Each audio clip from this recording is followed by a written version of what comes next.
Today, we conducted an actual test on the rigidity and precision of the HiMill D1S desktop CNC, starting with the preparation work. You can easily install a 6mm 3-flute spiral end mill using the spindle adapter, which is suitable for aluminum processing and fits the spindle perfectly. Next, fix the 6061 aluminum alloy plate, a commonly used material for testing CNC performance. The parameters used now only reach half of the machine's maximum capacity. Even when the steepover is adjusted to 0.2mm, the result is almost the same. Looking at the machine's surface, it is smooth, with neat tool marks and no chatter marks at all.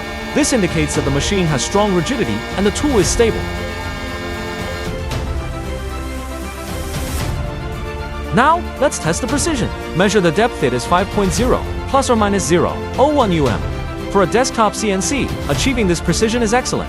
Measure the depth. It is 5.0 plus or minus 0.01 For a desktop CNC, achieving this precision is excellent.